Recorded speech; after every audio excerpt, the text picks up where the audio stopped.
Good evening बच्चों। आज हम प्रश्नावली 4.5 के साथ यहाँ पर उपस्थित हुए हैं और यहाँ पर 2 सवाल दिए हुए हैं, उनको हल करने की कोशिश करेंगे। चलते हैं। पहला प्रश्न क्या कहता है, और पहला प्रश्न में देखो, चतुर्भुज पी क्यू आर एस का एक रफ चित्र खींचिए और इसके विकर्ण खींचिए, इनके नाम लिखिए। क्या विकर्णों का प्रतिच्छेद बिंदु चतुर्भुज के अभ्यंतर में है या बहिर्भाग में। अब ये देखो, यहाँ पर एक चतुर्भुज बना दे। अब ये देखो, एक चतुर्भुज ये बना दिया, और इसको नाम दे दिया मैंने पी क्यू आर एस, ये नाम दे दिया। केवल ये ऐसे कह रहा है कि चतुर्भुज पी क्यू आर एस का एक रफ चित्र बना दिया। इसके विकर्ण खींचो। अब देखो, इसके विकर्ण खींचते हैं, विकर्ण खींच लिए कुछ इस प्रकार खींच लिया, और बीच में नाम दे दिया ओ, ये वाला बीच में ये हो गया D1 नाम दे देता हूँ विकर्ण को, और ये D2 नाम दे देता हूँ। अब ये देखो, इसके नाम लिखिए। अब नाम कौन कौन से विकर्ण एक तो फर्स्ट विकर्ण कौन कौन से हो गए, विकर्ण हो गए कौन कौन से, एक तो S से लेकर Q, एस क्यू हो गया बराबर D1, ये तो D1 हो गया। बात करूँ D2 की, D2 कौन सा हो गया, P से लेकर R तक, P R, 2 विकर्ण हो गए। अब ये देखो, क्या इन विकर्णों का प्रतिच्छेद बिंदु चतुर्भुज के अभ्यंतर में है या बहिर्भाग में। अभ्यंतर मैंने बताया था कि 4.3 में और 4 में मैंने ये बताया था कि अभ्यंतर का अर्थ होता है अंदर की तरफ, बहिर्भाग का अर्थ होता है बाहर की तरफ। अब देखो, यहाँ पर प्रतिच्छेद करे है ना, लेकिन आप ये देखो, इस 4 दीवारी के अंदर पी क्यू आर एस के अंदर ही हो रहा है ना ये प्रतिच्छेद। तो अभी हम यहाँ पर लिख देंगे कि प्रतिच्छेद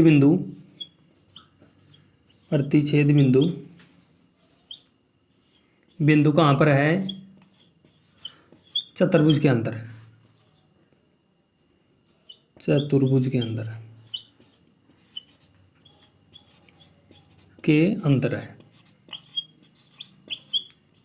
अंदर की जगह हम ये भी लिख सकते हैं, कौन सा, अभ्यंतर में है। अभ्यंतर लिख दो, चाहे अंदर की तरफ लिख दो, बात है क्या। अब ये देखो, प्रश्न नंबर 2 क्या कहता है, चतुर्भुज के एल एम एन का एक रफ चित्र खींचे।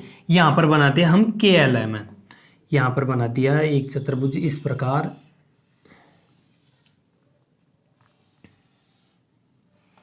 और कुछ इस प्रकार। अब ये देखो, इसको मैं बनाता हूं इस प्रकार, बना देता हूं, ये बना दिया। अब ये देखो, और इसको नाम क्या क्या दिया, के एल एम और एन, इसको नाम दे दिया के एल एम एन। अब ये देखो, सम्मुख भुजाओं के 2 युग्म। सम्मुख भुजा क्या होती है, जिनके आमने सामने वाली भुजा, ये वाली भुजा और ये वाली भुजा आमने सामने है, और ये वाली भुजा और ये वाली भुजा आमने सामने है ना, तो इनके युग्म लिखने हैं, यहाँ पर इनके नाम लिखने हैं। अब ये देखो, इसका हल करने के लिए देखो, यहाँ पर सामने लिख देता हूँ। अब एक बात देखो कि जो एन से लेकर के और एम से लेकर जो एल रेखा जारी है, ये सीधी आगे बढ़ती रहेगी, इनकी बीच की दूरी भी समान रहेगी। और ये वाली देखो, के से लेकर एल और एन से लेकर एम, ये समान रहेगी, और इनकी बीच की दूरी भी समान रहेगी, और ये आगे तक बढ़ती रहेगी, जो एक दूसरे के सामने है। सम्मुख का अर्थ होता है आमने सामने वाली। तो आमने सामने के कौन कौन सी होगी, एक तो एन से लेकर के, एन के हो गई, एक तो एन से लेकर के, और इसके सामने कौन सी है, एम एल।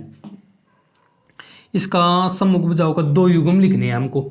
तो एक हो गई कौन सी, एम एल, एक तो ये हो गई, और एक है के से लेकर एल, के एल हो गई, और एक एन एम हो गई, एन एम हो गई। इसको समांतर के चिन्ह से भी दर्शा सकते हैं, ये वाला इस चिन्ह से भी दर्शा सकते हैं, ठीक है। या फिर इस प्रकार कोमा लगा के कि हमारे युग्म में तो लिखना है कि जोड़े लिखने हैं, तो दो जोड़े हो गई, ये वाले 2 जोड़े और ये वाले 2 जोड़े। अब देखो, सम्मुख कोणों के युग्म, सम्मुख कोण जो आमने सामने के कोण होते हैं, जैसे एन के सामने कौन सा है, एल, और के सामने कौन सा है, एम है। तो एक तो एन और एल हो गया, कोण एन, और एक कोण एल। देखो, मैं इसको विस्तार से लिख देता हूं यहाँ पर हल, और इसको मैं यहाँ पर लिखता हूं। देखो, एन कोण को लिखने के लिए के एल एम, कोण के एल एम, एक तो ये हो गया, इसके सामने कौन सा हो गया ये, तो KLM, KLM हो गया। अब आगे KNM, तो KN और M कोड।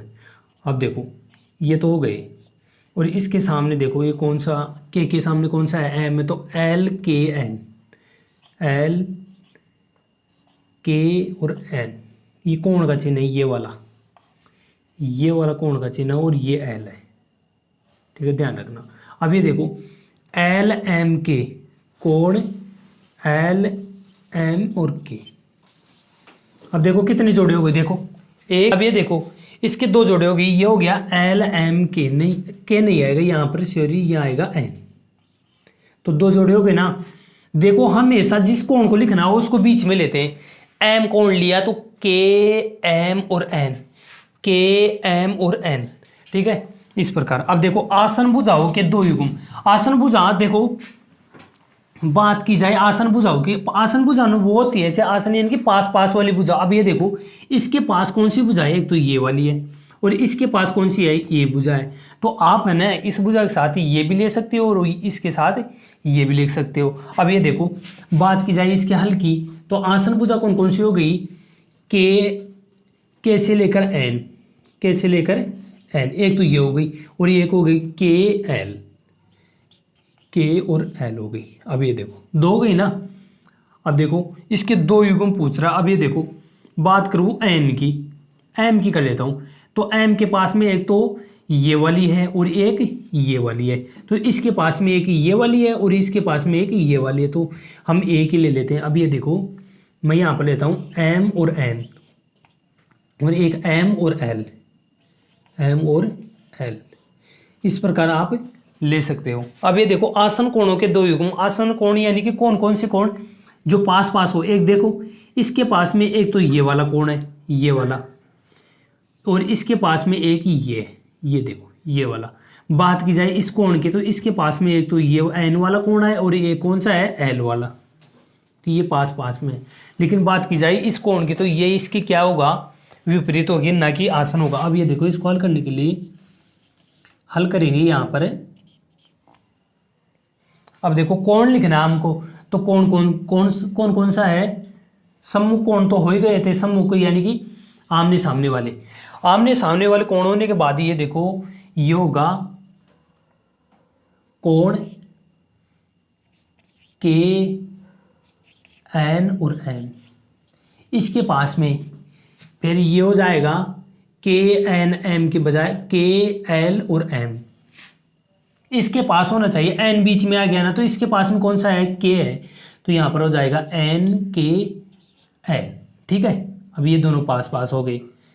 और अब ये देखो बात करूँ कौन से कोण की, इस वाले कोण की बात करता हूँ, इस वाले की, तो ये हो जाएगा KLM, और इसके पास में कौन सा है, एक तो ये वाला है और एक ये वाला, तो मैं ये वाला लेता हूँ, तो ये होगा LMN, LM और N, ये वाला कोण हो गया। अब ये देखो पास पास वाले कोण हो गए, आसन कोण कहलाते हैं। पास पास वाले कोण और भुजा होती है ना, आसन कोण और भुजाएं कहलाती है। जबकि देखो सम्मुख भुजा की बात की जाए, तो सम्मुख भुजा वो होती है जिसके आमने सामने वाली भुजा, इसके सामने वाली भुजा ये है और इसके सामने वाली भुजा ये है।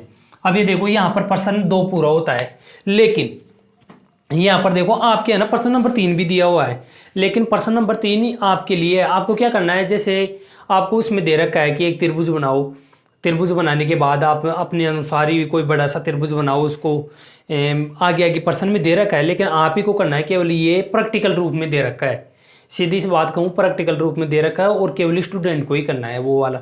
तो यहाँ पर वो प्रश्न है नहीं, यहाँ पर प्रैक्टिकल रूप में दिखा नहीं सकते।